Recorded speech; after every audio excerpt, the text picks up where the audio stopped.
The U.S. government is finally acknowledging the extent of the dark history of Indian boarding schools.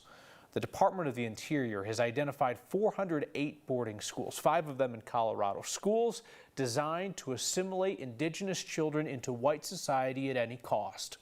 Some of those kids were abused and died. Our Katie Eastman spoke with a boarding school survivor in Arizona who now lives in Denver. I can get single, skinny strands. At a kitchen table in Denver, pride replaces fear. I relate to what the stones are. Bessie Smith and her daughter Tina make traditional Navajo jewelry, the kind Bessie grew up wearing, up until she was 11, when she had to strip herself of the jewelry and everything else she'd ever known, growing up on the Navajo reservation in Arizona. And so my identity was Zabaha. But then when I got to boarding school, I couldn't use that name anymore. The U.S. government gave her the name Bessie.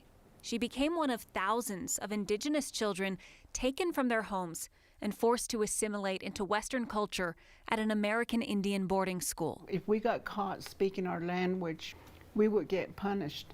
Food was one of the punishments. Food.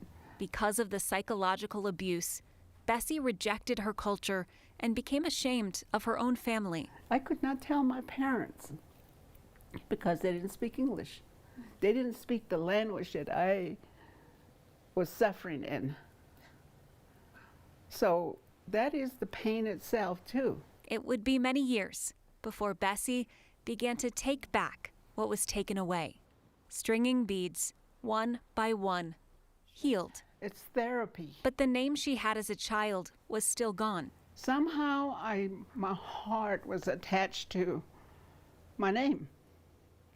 So I always wanted to get that back. It's how the mother-daughter pair came up with the name of their jewelry business. Her name, Zanbaha. And so now I am at the point of not feeling that I'm a victim anymore. I feel like I have traveled this journey through all these years, and now I can say I survived. I'm me. Pain will not erase her pride. That was Katie Eastman reporting. The federal government says it still does not know precisely how many students were sent to these boarding schools and how many of them are buried on their grounds. Bessie told us that she hopes that this conversation now will also include a focus on healing for survivors and their family members.